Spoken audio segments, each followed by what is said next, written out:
Rock and rollers, it's Pete Thorn. Welcome to the studio. Hey, you heard it on all the guitar parts on that track at the beginning of the video from my friend Kevin Suhr, from the mind, from the genius that is Kevin Suhr, and the nice folks at the Suhr World headquarters in Lake Elsinore, California. It is the Discovery Analog Delay. I'm going to make a bold statement. I think this is the finest analog delay that has ever been produced. But what are you basing that on? I mean, there's lots of great analog delays. I mean, why would you say that? It's just a clickbait title. I'm basing it on, first of all, the way it sounds. It sounds unbelievable.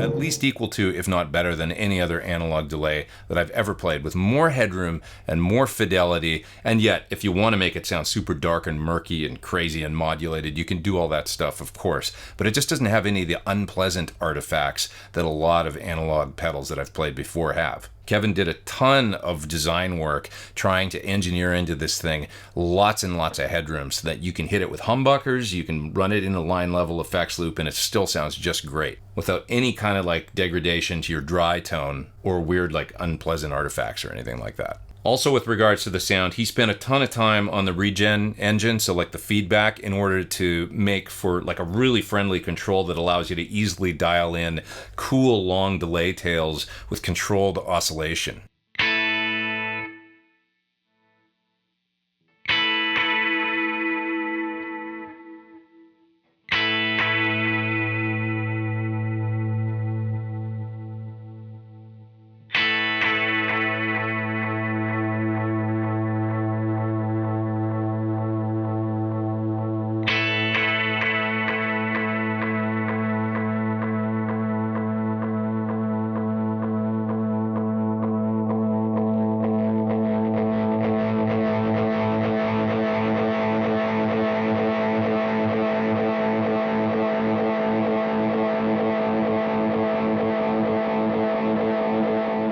So for ambient stuff or creating any kind of like sonic bed sort of texture and long delay trails, it's just unbelievable. There's a totally full featured modulation section here with separate speed and depth controls, and you can select between triangle wave, sine wave, and square wave modulation waveform shapes via this switch right here, which also serves as the pulsing light that lets you know the rate as well as the depth of the mod. You've also got low cut and high cut controls here for filters for the delay tone, and these are quite interactive with the mix control as well as the regen control as far as the tone and kind of the controlled oscillations. The mix control is totally unique in that you've got basically full dry signal all the way up to about halfway on the mix knob. So your dry signal doesn't drop in volume like on so many analog delay pedals as you're bringing it up towards the 50% mark. Now beyond that, the delay is going to get louder and it's going to reduce your dry signal out until you've just got nothing but delay all the way at the end of the control. But in practice, what you'll probably find is with that mix control anywhere from about 10 o'clock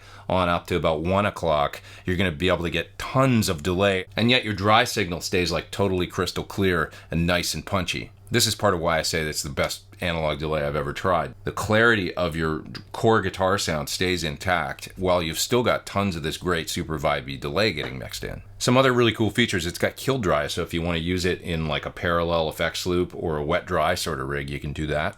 Tons of delay time on tap. This is the delay time control here, and you can push it all the way out to 1100 milliseconds, and you can even go beyond that by using these push buttons here and take it out basically out to infinity. As you get out to super long delay times, the tone of the delay starts to degrade, but it's actually really cool. Once you get out beyond, 12, 13, 1400 milliseconds, you're getting beyond where you would probably be doing, tapped delay kind of parts, and getting more into where you're trying to make almost like loops and soundscapes.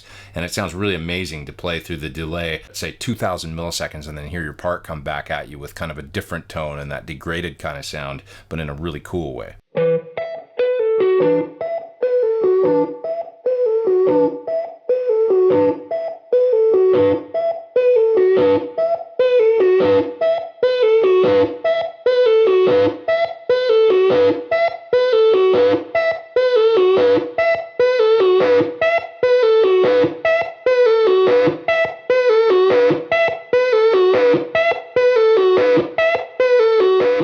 basically got, as full fidelity as I've ever heard out of an analog delay, all the way out to 1100 milliseconds, which is more than enough for just about anything I've ever done. There's a BPM mode here, so you just hold down the subdivisions control and you're going to switch between the delay subdivisions or to BPM. So say I want to set this to 102 BPM to match up with a logic session and get perfectly timed dotted eighth delays or something, I can do that. 127 presets selectable via an external Midi controller or right on the unit itself. And this thing can even function actually as a Midi controller. You can see it going P06, P07, P08. That's sending out Midi program change 6, 7, 8. I mean, you could be switching other Midi units with this, and this could function as your Midi controller for your whole rig.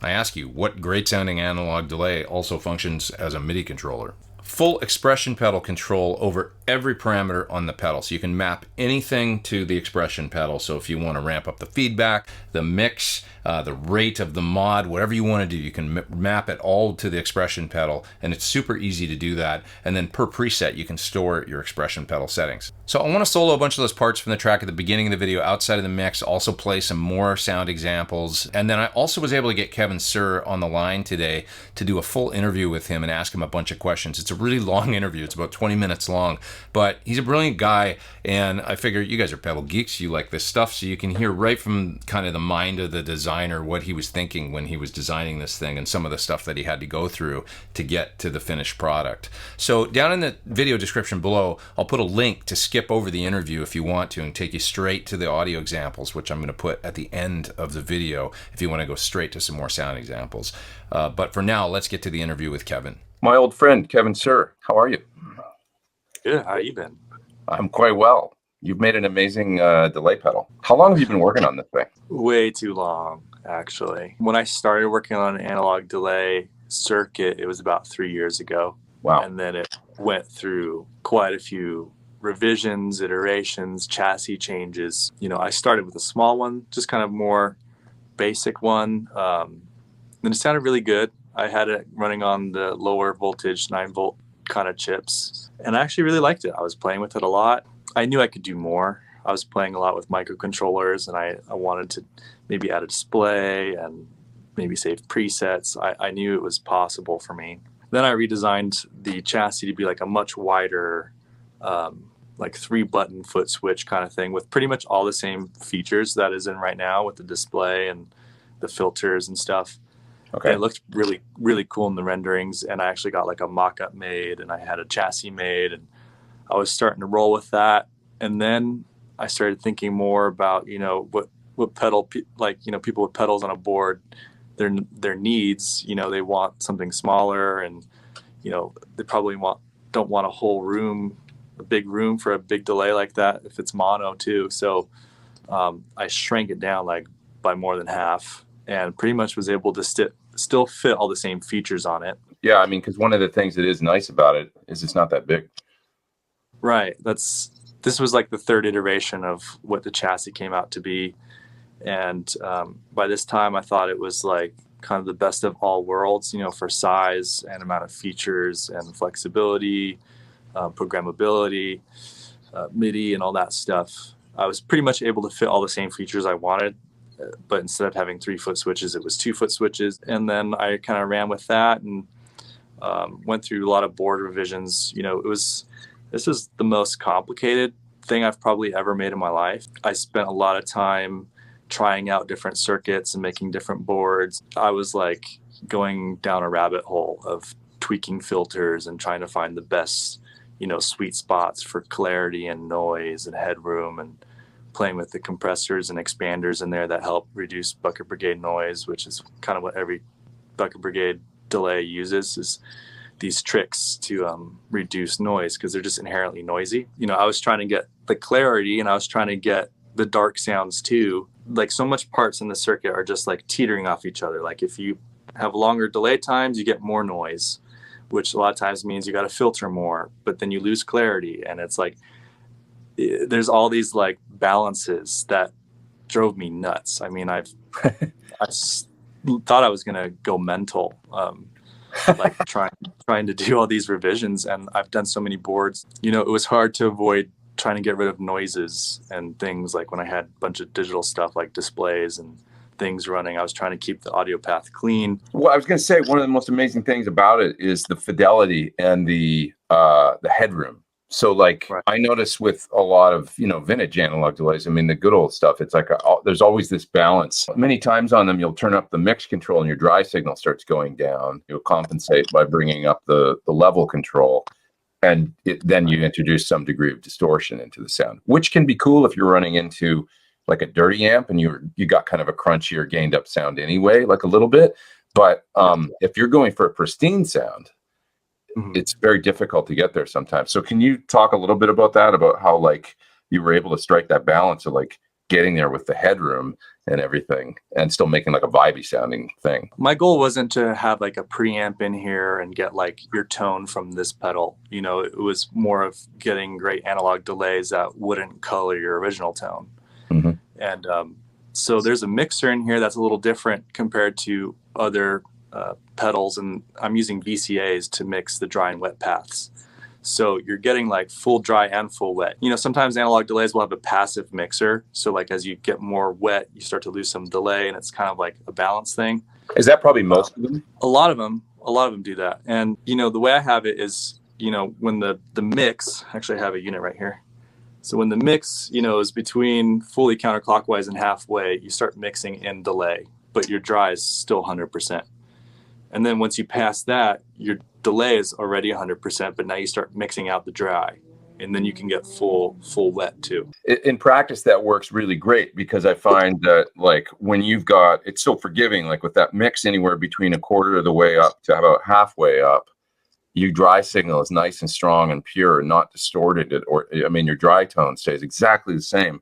And then the delay is just like, I don't know, there's a clarity to it, even though it's an analog delay.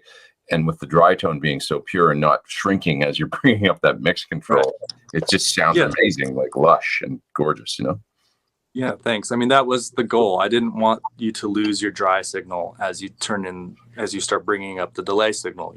A lot of the circuits for analog delays, they would run your dry signal through a pre-emphasis and a de-emphasis stage, which is mostly because they needed those stages for the analog delay side. Basically, you treble boost, and then you go into the bucket brigades, and then you treble reduce. So basically, by running through them with more treble and then reducing the treble later, you reduce noise. And to kind of save money, they would run your dry signal through the same stages because it would mix at the section where it reduces treble. So in the end, your dry signal is technically like flat, but it went through a treble boost and then a treble cut. And that's where you sometimes lose headroom because the boosting is, sometimes it could be 10, 20 dB of treble boost. You might clip prematurely there.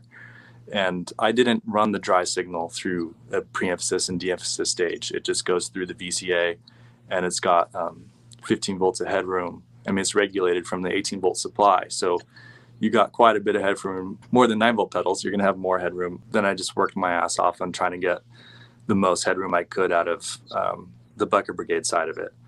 But now, there's... And you were mentioning that it's line level. this is a pedal that you can actually run in an effect loop of an amp that's pretty hot, right?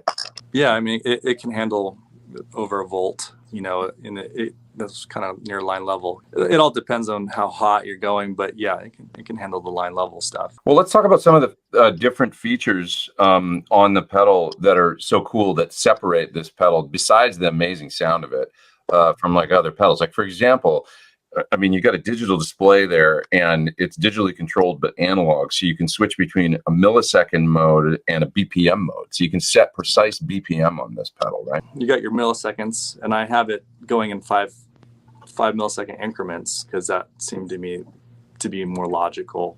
But you can go in between with the arrows, right? Yeah, there's some arrow buttons on this side that you can actually step through. I'm trying to get it out of the lighting there. You can step through and individually select the milliseconds. And then, you could switch it over to BPM by holding the division button, and you could tap tempo, different BPMs, and, or you could set it with the time knob too. Like I want 120 BPM.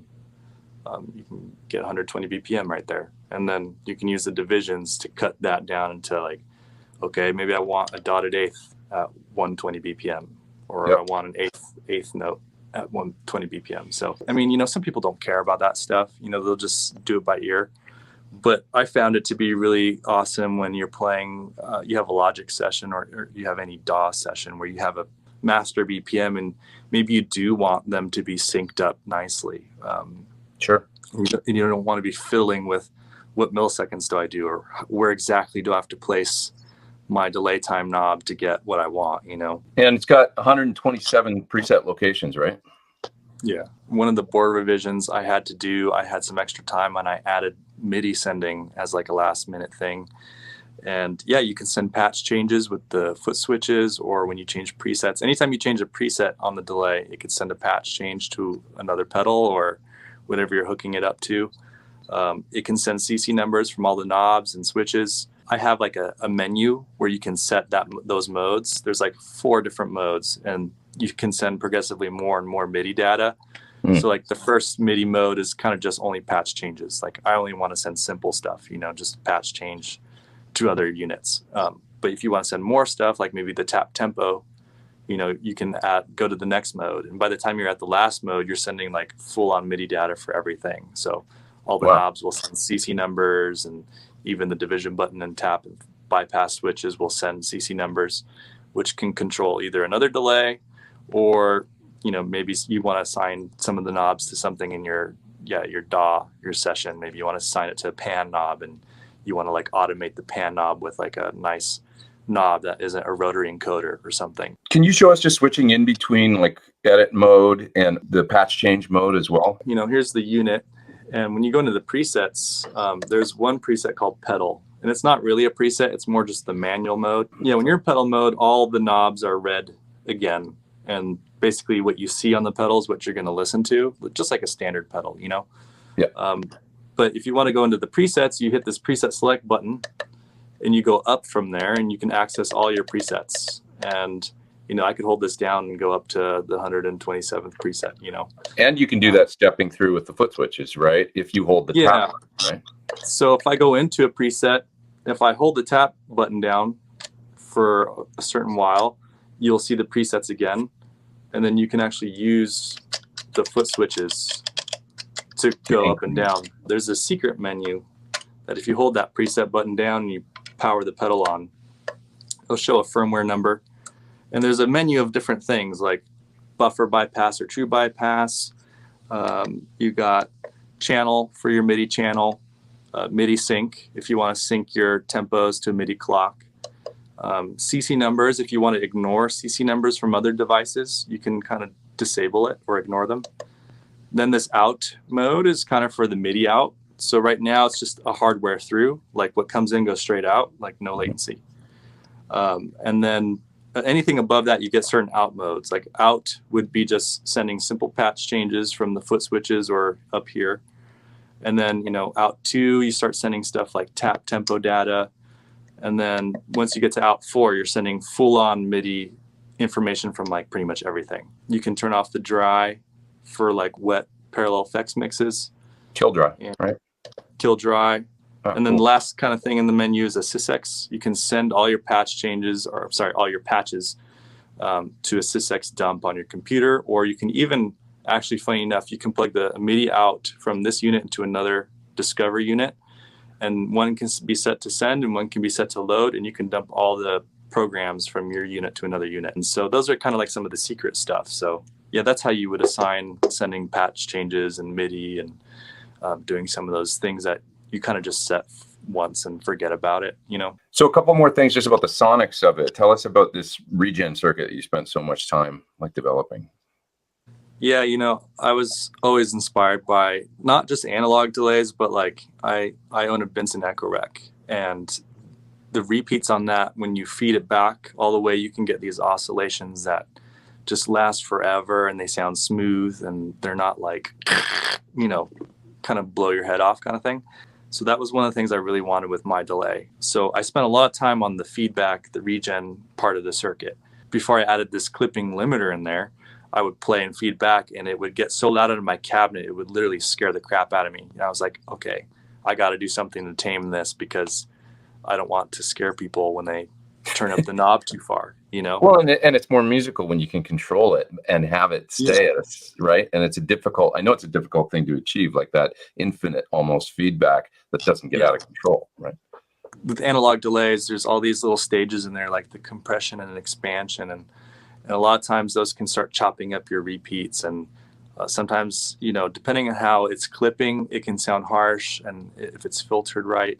So I added like this clipping limiter, and it's like a soft clipping kind of thing in the feedback path, so that you can kind of crank it and you get like these long trailing repeats.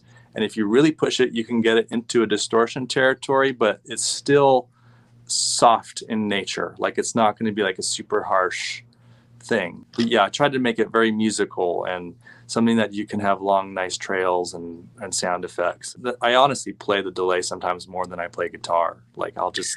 You mentioned you play it like an instrument. I know, because you're also really into electronic music. You're a really good guitar player. I know this about you, but you're really into a lot of other stuff too. So I find that interesting. Honestly, that was a big inspiration, was the electronic music side of my past. You know, I like synthesizers and drum machines and all sorts of other kind of non-guitar things. When I had my first prototype of my first delay, I ran it into my synth, and it just didn't have like, it felt like I was just running into a guitar pedal. Like it didn't feel like a cool delay. I kind of wanted to evoke those like vintage, you know, like the Space Echo and the Echo Rec and like the Echoplex. You know, they all look so cool. You know, they don't look, you know, they don't really need like a bunch of graphics and stuff on the units. They just looked cool with the hardware, like the cool knobs and some cool looking stuff.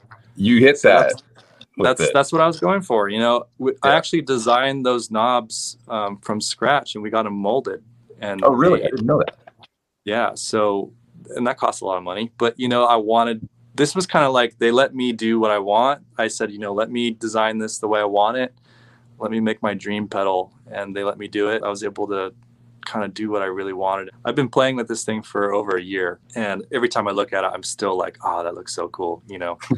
So tell us about the mod circuit too. The modulation waveforms, sometimes they're subtle, like between triangle and sine wave, they're more subtle. You get something weird like a square wave, and then it creates kind of sounds. Yep. But you know, first it started off with, you know, there was no button here on the original prototypes. And then I thought it would be cool if I could see the waveform as you're modulating. So actually this button lights up as you turn up the depth. You'll see that the LED inside turn up, and it gets brighter. The higher the depth knob is, the brighter that pulse gets. And then it pulses with the speed. So as you turn up the speed, it starts to pulse faster and faster. And then it gets slower and slower. And then as you turn down the depth, that brightness starts to dim until it basically is off. So when you're changing presets, you could kind of see if the modulation was on, what speed was it going on, how much modulation is it. I mean, at first it could have been an LED, but I thought, hey, I can make it a button too and start changing waveforms and give you more options. Yeah, so if you push that button, you get to your sine, triangle, or square, right? Yeah, if you push it, you'll get sine, square. It's already starting on triangle, so when you push it, it goes into sine, then square, then triangle. Using the arrows, you can push the time out of kind of where I think it sounds, or more so like where I think the range is most usable. But when you push the arrows down, you can push it further. And I'm running these really fast, the bucket brigades really fast to get to these delay times, which actually required me to have individual clock buffers for every bucket brigade, which is something I think is unique with this chip too. And I think that's why I can get the clarity that I was aiming for. But yeah, you can push these bucket brigades down to fast delay times. You probably want the mix halfway. Yeah, you'll get a chorus here, and you can turn up the speed, and you'll get like almost like a Leslie kind of fast chorus.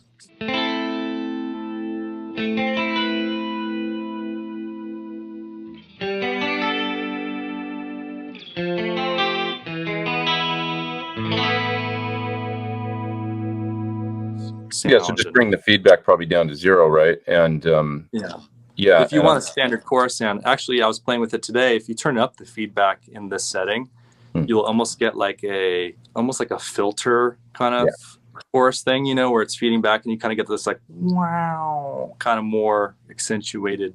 Show me that one more time. It's like a wow, wow, wow kind of thing going, you know. Thanks for that. It's pretty cool. The last thing I'll ask you, I mean, I used the expression pedal a lot in the video because this was really fun, but that's a Yeah. unique thing that like I was actually able to like find pitches where I could go. I'm used to doing an octave. So like, here's a little trick for those out there. If you've got a delay set at say 600 milliseconds, and then you take it to 300 milliseconds, it's going to go up an octave, right? Because you just, halved the delay time.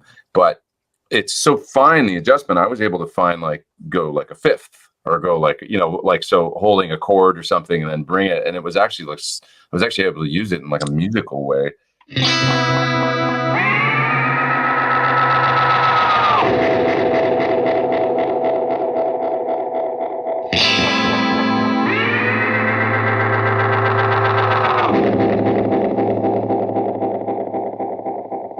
So it's pretty cool. Yeah. And it worked perfectly with the expression pedal, and mapping the expression to the individual knobs in the mode that you designed to do that stuff couldn't be easier. It's like really simple because any of this stuff you can control with the expression pedal.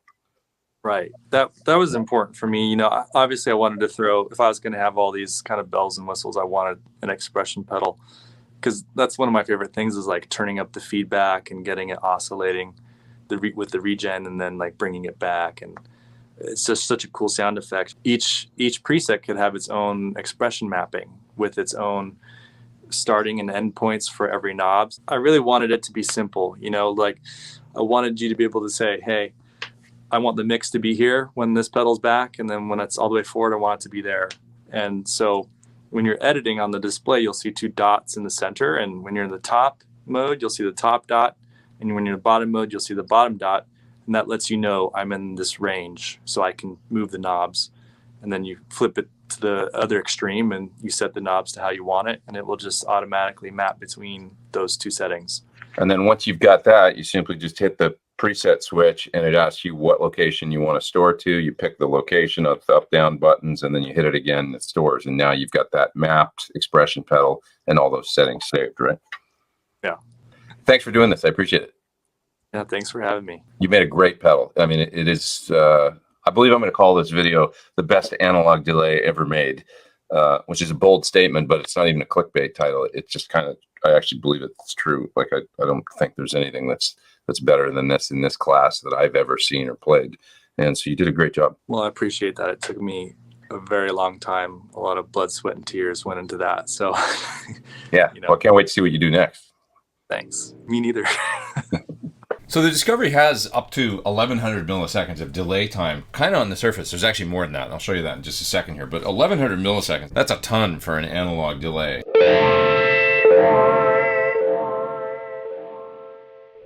Sounds really cool. But if you want to get more, actually, you can just hold down the up arrow here, and you're going to see it start to scroll like way out past. I'm not even sure what the limit is. You'll lose more and more fidelity and stuff, but that can actually be really, really cool.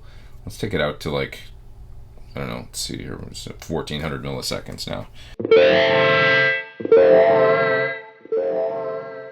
So you can make it really long, and then you're going to find that what comes back, the delayed sound, is kind of becomes sort of unrecognizable compared to the regular guitar sound at some point. But that can make for some really, really interesting stuff. Hence the name Discovery, right?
Thanks for watching my video on the Discovery Analog Delay from the nice folks at Suhr. Kevin Suhr did an amazing job on this thing, designing it. I love this pedal. I think I want to put this on a pedal board, make a cool board, like maybe with the Chase Bliss preamp pedal as well as the reverb, and have this for a delay on there. Maybe add a compressor and a wah or something. Oh, I'll probably want to add more stuff.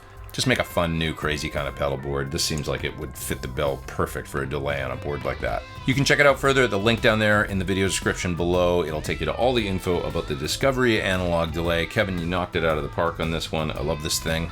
Please hit subscribe if you haven't. Hit the little bell beside the subscribe. You'll get an alert when I put out a new video. As always, thanks so much for watching. I am Pete Thorn. Take care, you guys. Over and out.